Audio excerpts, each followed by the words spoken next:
This is a 1911. This is a 1911. This is a 1911. 90s kids will get that reference. Anyway, hi guys, welcome back to RTG Airsoft, in the garage Airsoft. Today, as I kind of alluded to you in my short that I put up a wee while ago, I'm going to be telling you categorically what is the best pistol for airsofting. I'm going to be bold. I'm going to probably make a controversial statement, but I'm going to tell you that the best pistol that you can possibly use for airsoft is whatever works best for you. Ta-da! Genuinely, what your own personal preferences entirely. It's up to you. Go with whatever you like. As you can probably tell from my little collection here, I'm a 1911 fan. I really like 1911s. I think they're great. I think they look cool. So my personal preference for carry pistol is a 1911. On that, whilst I'll kind of talk about 1911s, I'm going to run you through a little modification that I'll be making to this one. What am I going to be doing? I'm going to be fitting an Npas valve. What is an Npas valve? Well, as I may or may not have suggested, as you could tell from the hole in the magazine, this one's a CO2 pistol. This one's a CO2 pistol. And this one's a CO2 pistol. Now, what does that mean?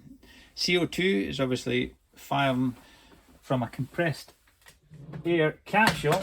Oh, just knocking stuff over so I can get one out to show you. Firing from one of these guys, loaded in the magazine, as opposed to gas from a gas bottle put into the magazine. This has advantages in the sense that this is obviously pre-compressed and it goes straight into the magazine, into the pistol. So you tend to get a little bit more consistent FPS with each shot. And you've also got a little bit more reliability in colder climates. This is obviously really helpful for us up here in tropical Scotland. Now the downside to FPS is, because it obviously comes pre-compressed, it can be quite powerful. Now, depending on the weather conditions, obviously the warmer climates usually tend to get a slightly higher FPS. These could shoot anywhere up to about 400 FPS being CO2. Now that's usually well outside the limits of most airsoft sites. For a health and safety point of view, you don't want the gun to be shooting too powerful, because obviously there's potential for injury. There's potential if somebody is wearing maybe slightly not up to the standard safety protection for their eyes, it's going to damage them, which obviously could have implications there from a injury point of view. So there's usually an upper FPS limit. It's usually weapon specific, and also if you're working or playing in a CQB environment where you're going to be in close quarters with one another, there's usually FPS limits imposed as well. Now, how can we kind of circumvent that and use these pistols in an airsoft environment? We fit an Npas valve, which we have down here. Now I've already installed one into this pistol, and I've already installed one into this pistol, so I'm now going to install one into this pistol. I could just have one valve. These all being KWC 1911s, the valve will fit in each one of these, but I don't really want to be in a situation where if I decide to take all three pistols with me to a game, that in order to swap and start using this one, for example, I have to strip this one down and take the Npas valve out and put it in this one, blah blah blah. If I put an Npas valve in all of them, then obviously I don't have to worry about changing them. Not that it's a particularly difficult job, as you will see, but again, it just saves the faff when you're on site. Now I will move these ones out of the way just now and get on to working on this one here. So just show you the Npas valve itself. This is an RA Tech Npas valve. As you can see from the packaging, it is actually designed for a gas blowback MP7. However, I found out from doing a bit of research and from using these in the past that these fit perfectly into the KWC 1911s. Tools we're going to be using, this is just an Allen key for actually putting the CO2 valve, so we don't need that. All we actually really need for this is an Allen key. Can't quite remember the size of this off the top of my head, but if I do remember, I'll put it down in the comments. Now previously, because I've had quite a few of these 1911s, when I bought one of these kits, it came with this adjustment valve. However, these kits, not entirely sure why they've changed, but these kits, as you can see, just come with the valve itself and the spring. You can adjust these, maybe just like a couple of small pairs of pliers, but the adjustment tool is quite handy. So I'll crack on and get you showing you how this works. Now, 1911 pistol, magazine is out, magazine sitting here. Strip it down as you would just any other normal 1911 pistol. So move the slide to the lever notch, line up as so, pull the slide, secure and lug out, and the slide comes off. Don't need this part, so just put it over to the side, and we're left with our slide. And we say take the guide spring out, just slide that off as so, put that to one side, take out guide plug, and then just twisting the end here, take the barrel bushing out, and then with a little push, take the whole barrel assembly out. So we're left with this just bit here, the slide and the gas chamber gas nozzle. Now, for those of you who aren't aware, basically simple principles: CO2 cylinder goes in here, which is fed into this valve here, which then feeds out of this notch here, which feeds into the gas reservoir, this little hole here, and then that propels the BB, which is picked up by the chamber here, out the gun. Now, at present, if you can hear that, there's currently a floating valve fitted in there just now to allow the pistol to actually work. This is how it comes as standard out the box. Downside to a floating valve is, as it says on the tin, it's entirely free floating, so it moves back and forward within the chamber. So you don't get a particularly consistent FPS. If it's sitting too far forward, you might get higher FPS. If it's slid all the way back, you might get a lower FPS. It's not great, because you don't get that consistent FPS. And again, because this valve is secured in place with the spring, that will also give us a consistent level of FPS and also an adjustable level of FPS. So how do we get this out? Very simple.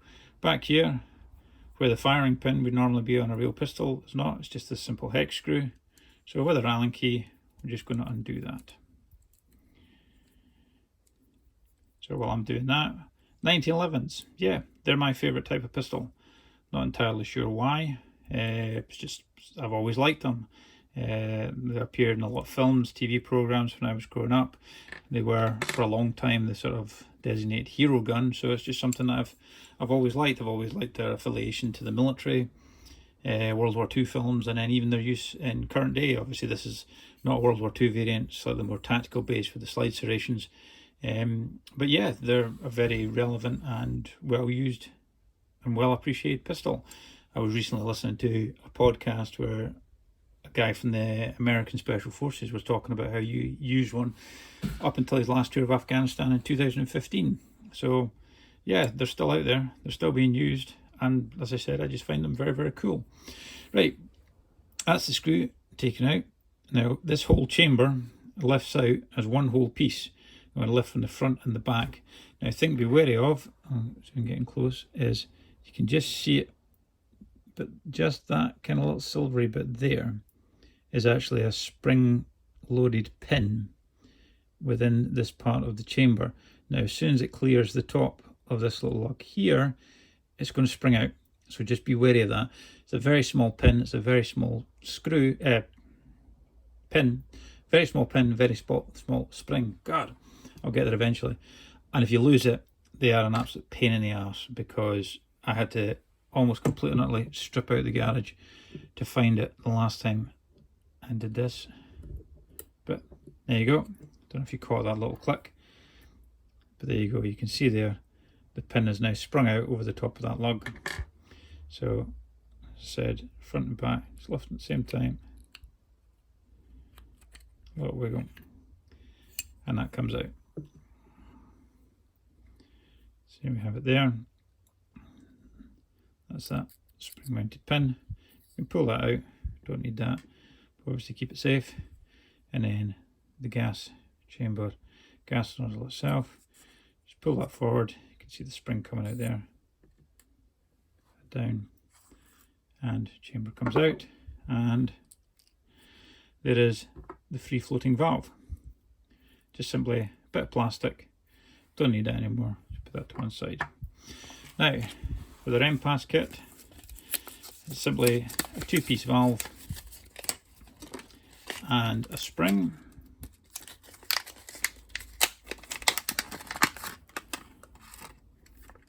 Put the spring down just now so you can see this valve. A 2-piece valve, which you've got the top and the lower part. Now these screw into one another. Adjustment tool is really quite handy. Just slots into the bottom like so.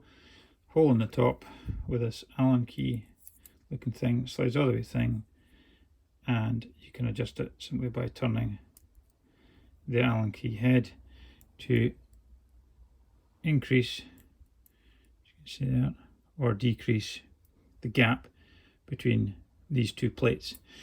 If you tighten it all up so the two plates are closed, you're going to get a higher level of FPS, and obviously the wider the gap, the lower the FPS you're doing, because you're allowing more of the gas to be diverted elsewhere rather than into the chamber, therefore lowering the FPS. So to fit this, what we simply do this piece again here, as you can see there's a hole in the bottom, so drop the spring in so it feeds into the hole, and once you've set up your valve to how wide you want it, now this is obviously, you can spend hours fiddling with this, adjusting it left and right, in and out, to get the exact FPS that you want, but anything that's beyond, or anything that's site legal, suffices for me. I play in a predominantly outdoor site, I don't need to worry too much about low FPSs for CQB, so a small gap will usually suffice. And so just slot it in, and then put this back into the chamber as so. Now obviously this is now got the spring in there, so this bit here is a little bit spring loaded, but that's not a major issue. Now on the side here, this spring goes in here, like, oh sorry, that bit there, like so. Push it in as far as it can go, and then obviously the pin just slides into the center of the spring. Now this is where things get a little bit fiddly, because you need to obviously push this all the way in order to slide it in. I find the best way to do it is just to have it sticking out and get your chamber into position for going back in as best you can. So basically you're now in a situation, oh, the pin's actually falling out there, so I'll retrieve that, put it back into the spring. There we go. So what we need to do now for fitting it is push the spring here back inside the plastic unit in order for it to slot into place. I sometimes manage this just by pushing it in with the end of the Allen key, but end of a small flathead usually suffices, just so you've got a little bit more purchase. Now obviously again, as I said before, be wary of what you're doing, because there's actually a bit of spring tension on it.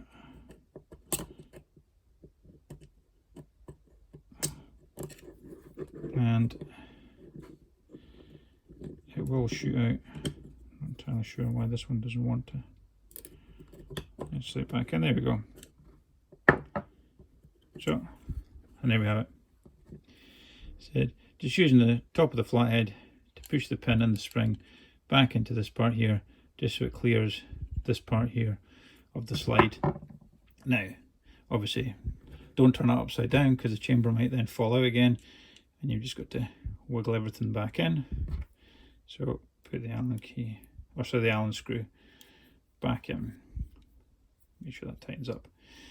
So yeah, back onto my love for 1911s. A few people maybe watching the video will quite happily say, oh no, don't like 1911s, they're heavy, they're a bit, magazine capacity is a bit low compared to other pistols, blah blah blah. Yeah, they're full metal, and obviously if you really want to go all out, and that's the chamber back in, tighten that screw up. So I'll just reassemble. Before I reassemble, just point of note, this here is your hop up adjustment dial, just a little dial there with a little notch, so you can turn that to increase or decrease your hop. I'll do another video on hop and hop adjustment, but just to make you aware that's where that is. Yeah, I think you can be swayed too easily when it comes to airsoft. You'll probably find, if you're new to airsoft, going to a game or whatever, you'll probably arrive and find a good handful of people looking like they've just stepped out of the recent Call of Duty games, looking very tricked out as operators with usually some sort of M4 variant and probably some sort of Glock or whatever suits them. If that's what they want to do, fine. Doesn't mean that you have to. If you see something you like, if you would prefer something more sort of, I don't know, you get plenty of people that are into World War II reenactment that will just be running about with World War II era kind of weapons. It's entirely up to you. Don't be, and function check, reassembled. Don't simply feel that because you're playing airsoft in this day and age you've got to be going all out. I mean, yeah, don't get me wrong, my weapon of choice is an M4 gas blowback, but it's purely because I like it and it's the system that I find most easy to manipulate whilst I'm gaming. Same with the 1911s. As you can see here, there's different models. This is a variant of the Series 70 model, and obviously in the kind of stainless steel finish. But yeah, it's a very nice pistol. Again, it's a KWC 1911, it's fully Colt licensed, manufactured by Cybergun, so you get all the Colt manufacturing stamps on it. This one also KWC licensed, both manufactured by Cybergun. Now this other one, which I have here, is also KWC, but this one isn't Colt licensed, so there's no markings on it. Now, does that mean that these two are going to be any better than this one? No. Shooting wise, I will certainly say that these two do feel a little bit better to shoot. Again, what you might find with the official licensing is, yeah, these aren't manufactured by Colt, probably not manufactured anywhere even near a Colt facility, but they're flying the flag for Colt, so the quality might just be a little bit better because obviously they're representing that brand, whereas this is effectively just a generic 1911 model. But again, you probably find that you might pay slightly more for a licensed product as opposed to an unlicensed product. Don't feel like you need to fall down that rabbit hole if you don't want to. If you would rather spend half the price on a pistol that functions exactly the same but it doesn't have these markings, then that's entirely up to you. I like these markings because I like a little bit of realism to my airsoft stuff, so that's why I go for them. But yeah, and the Glock that I was using in a previous video, it's a great pistol. Functions really well, it's really realistic, it's fully licensed, you've got all the Glock markings, but just me personally, as I said in that video, a lot of my real world pistol usage has been with Glocks, and I just don't like them. They're just very bland, very generic. I mean, as you see here, you've got these different models.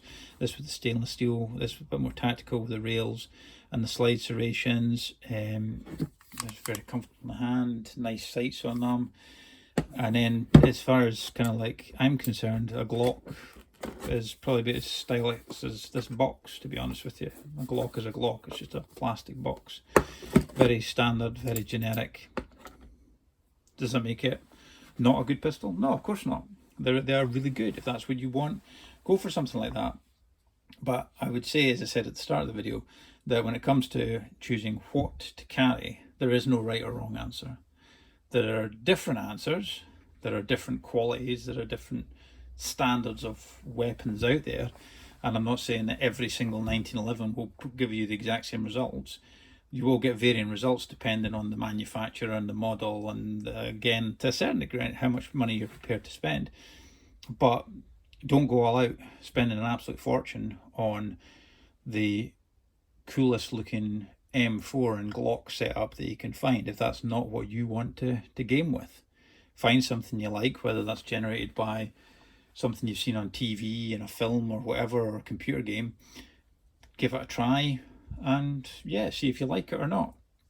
Then yeah, ask questions as well. If you go to site and you see somebody's carrying something that you quite like, have a chat with them, ask them some questions about it. They might let you have a shot of it, and you might be able to decide from there. So don't get too drawn into worrying about what other people are carrying.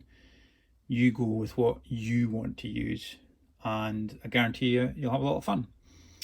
Any questions, queries, complaints, feel free to put a comment in the comments section. Like and subscribe, it's always appreciated, and thanks very much for that, and I'll catch you again on the next video. Bye for now.